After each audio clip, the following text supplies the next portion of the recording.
Hello guys, I'm Jagadeesh and welcome back to கிரிக்கப் channel. First of all வீடியோக்குள்ளே போகிறதுக்கு முன்னாடி ஒரு பெரிய சாரி. நடுவில் ஒரு 2-3 மந்த்ஸ் வந்து வீடியோஸே போடலை. ஐபிஎல்லை ஸ்கிப் பண்ணிட்டேன், டபிள்யூடிசி ஸ்கிப் பண்ணிட்டேன். நிறைய விஷயங்கள் நடந்திருக்கு. ஆர்சிபி கப் அடிச்சிருக்கு, சவுத் ஆஃப்ரிக்கா ஸ்ட்ரீக்கை பிரேக் பண்ணியிருக்காங்க. ஸோ இந்த மாதிரி நிறைய விஷயம் நடந்திருக்கு. பட் என்னால் வீடியோ போட முடியல. ஸோ அதுக்கு சாரி. இனிமே முடிஞ்ச அளவுக்கு நான் ரெகுலராக போட பார்க்குறேன். So keep supporting. அண்ட் இன்னைக்கு நம்ம பார்க்க போகிறது இந்தியா வெஸ் இங்கிலாந்து பற்றி ஒரு சின்ன ப்ரிவியூ. ஸோ வீடியோக்குள்ளே போகிறதுக்கு முன்னாடி நீங்கள் இந்த சேனலை சப்ஸ்கிரைப் பண்ணலாம். சப்ஸ்கிரைப் பண்ணுறங்க, பக்கத்தில் இருக்க பெல் ஐக்கானை ப்ரெஸ் பண்ணிவிடுங்க. இப்போது வீடியோக்குள்ளே போகலாம்.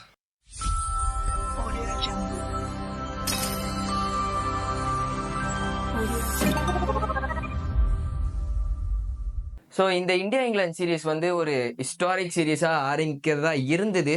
ஏன்னா டெண்டுல்கர் ஆண்டர்சன் ட்ராஃபி மாற்றலான்னு இருந்தாங்க. ஆனால் இப்போ அந்த கோரமான சம்பவம் அகமதாபாத் ஃப்ளைட் கிராஷ்னால, அது வேற லண்டன் போகிற ஃப்ளைட்னால நெக்ஸ்ட் சீரீஸ்லேருந்து மாற்றிக்கலாம். ஸோ இப்போதைக்கு அந்த பழைய பேர் பட்டவுடி ட்ராஃபின்ற இருந்த பேர் கண்டினியூ ஆகுது. டெண்டுல்கர் ஆண்டர்சன் ட்ராஃபி எனக்கு தெரிஞ்சு இந்த சீரீஸில் வைக்க வாய்ப்பு இல்லை. ஏன்னா அந்த சம்பவம் நடந்ததில் இந்தியா இங்கிலாந்து ரெண்டுமே அவங்க ரெண்டு டீமும் என்ன பிளான் போட்டாங்கன்னா, இதுக்கு ஒரு ஒரு சின்ன ஹவுஸ் மாதிரி ஒரு சின்ன செர்மனி மாதிரி ஆரம்பிக்கலாம்னு நினச்சாங்க. இந்த விஷயத்தினால அது ரொம்ப டிலே ஆகிடுச்சு. இன்னும் ஃப்ரைடே வேறு சீரீஸ் ஸ்டார்ட் ஆக போகிறதுனால இதுக்கப்புறம் வாய்ப்பு இல்லை. So and major changes. Shubman Gill கேப்டனாக இருக்கார், இந்தியன் டீம் கேப்டனாக இருக்கார். அவரோட செனா கண்ட்ரிஸ் ஆவரேஜ் வந்து 17.67 தான் இருக்குது, which is very very low for a batter. Shardul தாக்கூருக்கே ஜாஸ்தியாக இருக்குது, அதுதான் உண்மை. ஸோ கில்லோட பர்ஃபார்மன்ஸ் ரொம்ப ரொம்ப மோசமாக இருக்குது செனா கண்ட்ரீஸில். அவர் கடைசியாக 2021 91 அடித்த நாக் மட்டும் தான் எனக்கு ஞாபகம் இருக்குது. அதை தவிர அப்ராடில் அடித்த நாக் எனக்கு சரியாக ஞாபகம் இல்லை. ஸோ அவர் இல்லாமல் நிறைய கேண்டிடேட்ஸ் இருந்தாங்க. கேஎல் ராகுல் கொடுத்துருக்கலாம், ஜஸ்பிரித் பும்ரா ஓகே அந்த ஃபிட்னஸ் இஷ்யூன்றாங்க, ரிஷப் பந்த் கூட கொடுத்துருக்கலாம், அவருக்கு வைஸ் கேப்டன்சி போயிருக்கு. எனிவே அவங்க கில் வந்து அவரோட கேப்டன்சியை என்கிட்ட ராங்காக ப்ரூவ் பண்ணால் I will be more happy. ஏன்னா நான் வந்து அந்தளவுக்கு நல்லா பர்ஃபார்ம் பண்ண மாட்டாருன்னு தான் நான் இப்பயும் நினைக்கிறேன். ஹோப்ஃபுல்லி தேல் மேக் மீ ராங். அண்ட் நிறைய புது பிளேயர்ஸ்லாம் உள்ளே வந்திருக்காங்க. அண்ட் இன்னும் சில பிளேயர்ஸ்லாம் திருப்பி கம்பேக் கொடுத்துருக்காங்க. 9 வருஷத்துக்கு முன்னாடி ஒரு பிளேயர் 300 அடிச்சுட்டு போனார், செகண்ட் இந்தியன் டு ஸ்கோர் 300. அதுக்கப்புறம் 3 மேட்ச் ஒழுங்காக பர்ஃபார்ம் பண்ணலன்னு ட்ராப் பண்ணாங்க, ஸ்கீம் ஆஃப் திங்ஸ்லேருந்து தூக்குனாங்க. அந்த ஆள் காணாமையே போயிட்டார். 2022 dear cricket give me one more சான்ஸ்னு கேட்டார்.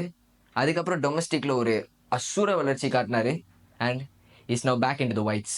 கருண் நாயர் எக்ஸ்ட்ராடனரி பர்ஃபார்மன்ஸ் கொடுத்துருக்காரு. அண்ட் இந்தியா சான்ஸ் கிடைச்சதில் ஒரு 200 போட்டிருக்காரு. பிளேயிங் லெவலில் கண்டிப்பாக சான்ஸ் கிடைக்கும்னு நம்பலாம். ஏன்னா விராட், ரோஹித், அஸ்வின்ற மாதிரி லெஜெண்ட்ஸ் இல்லாத டைமில் இப்போ இந்த எக்ஸ்பீரியன்ஸ் பிளேயர்ஸ்லாம் வந்து கண்டிப்பாக நல்லா பர்ஃபார்ம் பண்ணி ஆகணும். அண்ட் கேஎல் ராகுலும் நல்லா பர்ஃபார்ம் பண்ணியிருக்காரு இந்தியா ஏல. மெயின் விஷயம் Bumrah, Jasprit Bumrah full 5 test match ஆட மாட்டார். அதை வந்து செலக்டர்ஸ் கன்ஃபார்ம் பண்ணிட்டாங்க. இது லேட் நியூஸ் தான், பட் இருந்தாலும் நான் கன்ஃபார்ம் பண்ணிடுறேன்.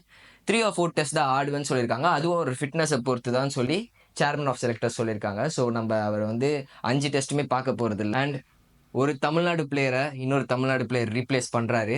அஸ்வினை யாராலையுமே ரீப்ளேஸ் பண்ண முடியாதுன்னு தெரியும், பட் அந்த தமிழ்நாட்டு பிளேயர்னு சொல்கிறேன், சாய் சுதர்ஷன் ஒரு எக்ஸ்ட்ராடனரி ஐபிஎல் சீசன் முடிச்சுட்டு ஆரஞ்ச் கேப் இல்லை, ஆல்மோஸ்ட் எல்லா அவார்டும் அவர் தான் வாங்கிட்டு இப்போதைக்கு இங்கிலாந்து சீரீஸ்குள்ளே ஃப்ரெஷ்ஷாக வந்திருக்காரு. அது நடந்த இந்தியா வெர்சஸ் இந்தியா ஏ2லையோ நல்லா பண்ணியிருக்காரு. ஸோ அவருக்கு பிளேயிங் லெவலில் சான்ஸ் கிடைக்குமா? அபிமன்யு ஈஸ்வரன் ரொம்ப நாளாக ஸ்கீம் ஆஃப் திங்ஸில் இருக்கார். அவரை மீறி இவருக்கு சான்ஸ் கிடைக்குமான்னு பார்க்குறதுக்கு ரொம்ப இன்ட்ரெஸ்டிங்காக இருக்கும். யாருக்கு கிடைச்சாலும் ஐம் ஹாப்பி. ஏன்னா அபிமன்யு ஈஸ்வரன் ரொம்ப நாளாக ஸ்கீம் ஆஃப் திங்ஸில் இருந்தார், அவருக்கு இன்னும் சான்ஸ் கிடைக்கல. He also deserves a chance. So it's a good headache for India team. So நம்ம இன்னொரு சைடில் பார்த்தோன்னு வைங்க, இங்கிலாந்து பயங்கரமான டீமாக இருக்காங்க. ஏன்னா அவங்களோட அந்த பேஸ்பால் அப்ரோச் திருப்பி அதே பண்ண போகிறாங்களா? அந்த பேஸ்பால் அப்ரோச் ஒரு ஃபெயிலியர் அப்ரோச்சாக மாறிச்சு. ஸோ ஸ்டில் அவங்க வந்து நாங்கள் அதே பேஸ்பால் அப்ரோச்சுக்கு போகிறாங்களா, இல்லை டிப்பிக்கல் டெஸ்ட் கிரிக்கெட் ஆட போகிறாங்களான்னு பார்க்குறதுக்கு ரொம்ப இன்ட்ரெஸ்டிங்காக இருக்கும். நான் வந்து ரொம்ப ஈகராக வெயிட் பண்ணுறது எனக்கு ரொம்ப பிடிச்ச Ben Stokes.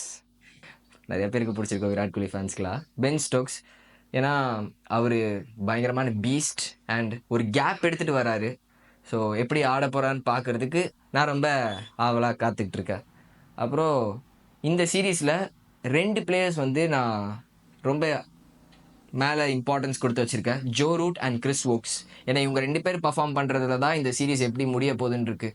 James Anderson, Stuart Brad போனதுக்கப்புறம் கிறிஸ் வோக்ஸ் வந்து ஒரு அண்டர்ரேட்டட் இங்கிலீஷ் போலர். ஸோ அவர் வந்து நல்லா பர்ஃபார்ம் பண்ணுவார். அண்ட் ஜோ ரூட் வந்து ஃபேப் 4ல் இருக்கார், பயங்கரமாக அடிச்சிட்டு இருக்காரு. ஸ்டீவ் ஸ்மித்தா ஜோ ரூட்டான்றது தான் இப்போ டிபேட்டு. அந்த 4 ஃபேப் 4ல் ஒரு லெஜெண்ட் ரிட்டையர் ஆகிட்டாரு. ஸோ இப்போ ஃபேப் 3 தான். பட் ஸ்டில் ஜோ ரூட்டா ஸ்டீவ் ஸ்மித்தான்னு போயிட்டு இருக்கிற கண்டிஷன் அளவுக்கு ஜோ ரூட் வந்து பயங்கரமாக பர்ஃபார்ம் பண்ணியிருக்காரு. ஸோ அவங்க 2 பேர்கிட்ட தான் இந்த சீரீஸ் இருக்குது.